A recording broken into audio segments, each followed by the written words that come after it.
Hey there, welcome to the channel.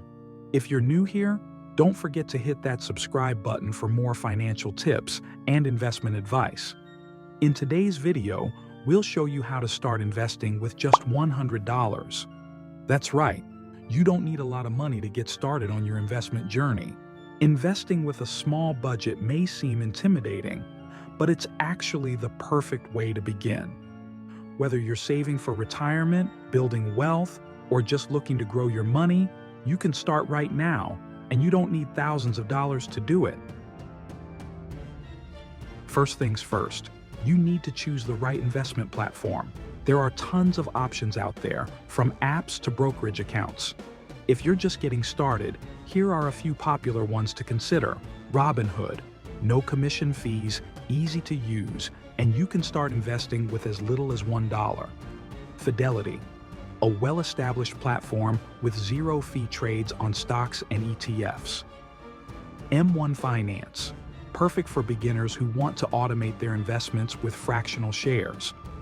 Acorns, great for hands-off investing, rounding up your purchases and investing the spare change.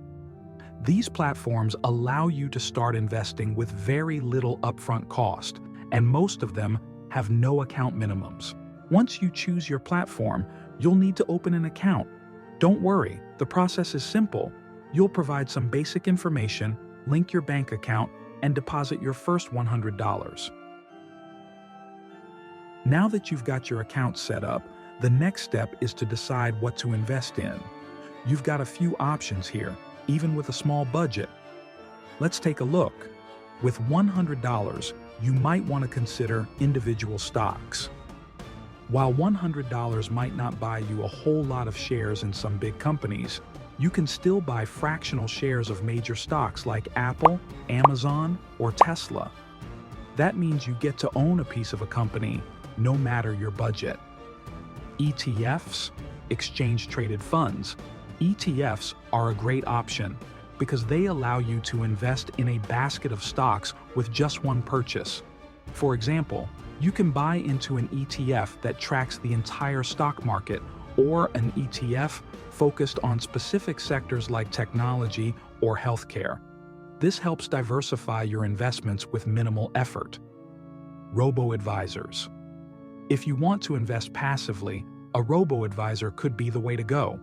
Platforms like Betterment or Wealthfront will create a diversified portfolio for you, and they automatically rebalance your investments as the market changes. With $100, fractional shares are a game changer. They allow you to invest in big companies without needing the full share price. For example, if a single share of Amazon costs $3,000, you could still invest $100 and own a fraction of that share.